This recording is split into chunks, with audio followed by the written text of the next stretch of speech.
আসসালামু আলাইকুম গাইস, কেমন আছেন আপনারা সবাই? আপনাদের জন্য ঈদের দিন একটা শির কুরমার রেসিপি নিয়ে আসছি। প্রথম দেখুন, এখানে আমি একটা 2 কেজি দুধের গরুর দুধের সুন্দর করে জাল দিয়ে কমাই নিছি। আর এদিকে 1 কাপেরও বেশি হইব আমি গুঁড়া দুধ দিছি, আধা কাপ কনডেন্স মিল্ক দিছি। আর এখানে আমি 1 কাপের বেশি চিনি দিছি, 2 চামচ আমি এখানে কর্নফ্লাওয়ার দিয়ে দিছি। আর একটু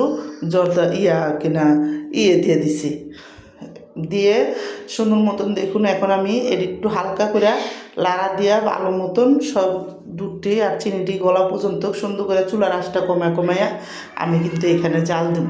তো জাল দিয়ে তারপর সুন্দর মতন দেখুন জাল দেবো, যাতে ভালো মতন চিনিটা আর দুধটি সুন্দর করে গলিয়া যায়। তো ওদিকে আমি দুধটা জাল দিয়ে ওই চুলায় দুধটা দিয়ে দিছি। আর এদিকে আমি দেখুন একটা ফ্রাই প্যানের ভিতরে বেশি করে ঘি নিচ্ছি। আর বেশি করে ঘি নিয়ে এখন আমি এখানে সেমাইটি বাইঙ্গা দিয়ে প্রথমে আমি বাদামটি ভাজা নিব। সব ধরনের বাদাম কিশমিশ, 3-4 রকমের বাদাম কিশমিশ একসাথে আমি একটু ঘিয়ের ভিতরে ভাজা দিয়ে তারপরে উঠাই দেব। আর ওদিকে কিন্তু আমি একটু জাফরানও দিছি, অল্প দুধের ভিতরে জাফরান ভিজাই রাখছিলাম, ওই জাফরানটাও আমি দুধের সাথে দিয়ে দিছি। তো দিয়ে কিন্তু এখানে যখন দেখুন বাদামটি ভাজা হয়ে গেছে, বাদামটি উঠায় রাইখা তারপরে কিন্তু আমি চিকন করে সেমাই বাইঙ্গা তারপরে কিন্তু এখানে দিয়ে দেবো। তো আমি যতটুকু সেমাই আমার লাগবে ওই আন্দাজে আমি সেমাইটা দেখুন সুন্দর করে একটু বাইঙ্গা ছোটো ছোটো করে যাতে দিছি, দিয়ে কিন্তু এই ঘিয়ের সাথে হালকা করে একটু ভাজা দিয়ে নেবো, ভালো মতন একটু ভাজা দেবো, যাতে ঘিটা একটু ভাজাই আছে সেমাইটা, তাও আর একটু ভাজা দেবো, যাতে সুন্দর করে ঘিয়ের সাথে সেমাইটা হালকা করে ভাজা হয়ে যায়।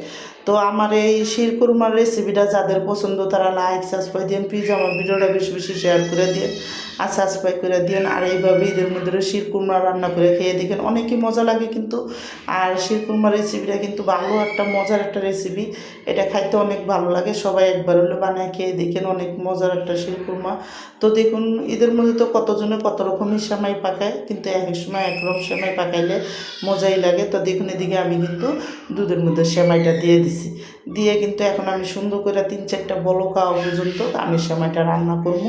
তো দেখুন সেমাইটা দিয়ে ভালো করে নাড়াচাড়া দিয়ে তারপরে কিন্তু করবো, আস্তে আস্তে সুন্দর করে লাড়া দিতেছি যাতে ভালো মতন সেমাইটা হয়। তা আমি এদিকে দেখুন সুন্দর করে বাদামটি দিয়ে দিছি, যেটা আমি ঘিয়ের মধ্যে ভাজা রাখছিলাম ওইটাও আমি দিয়ে দিছি, দিয়ে কিন্তু আমি নামাই দেবো, কারণ এটা ঠান্ডা হইলে আরও গাঢ় হয়ে যাব। তা আমার কিন্তু এদিকে যখন হয়ে গেছে আমি অল্প করে একটু 2 চামচের মতন ঘি দিছি, যাতে সুন্দর একটা ঘেরান আসে। আর এদিকে দেখুন আমার শিরকুরমাটা রান্না কিন্তু পুরো শেষ। আর আমি লাস্টে যেই বাদামটি রেখে দিয়েছিলাম উপরে ওটি সুন্দর করে দিয়ে দিলাম, দেখতে সুন্দর লাগবে এই জন্য। তো দেখুন এদিকে কিন্তু আমার রান্নাটা পুরো হয়ে গেছে, আর একটু উপরে আমি সিলভার কালার দিয়ে দিছি, দেখতে সুন্দর লাগবে এই জন্য।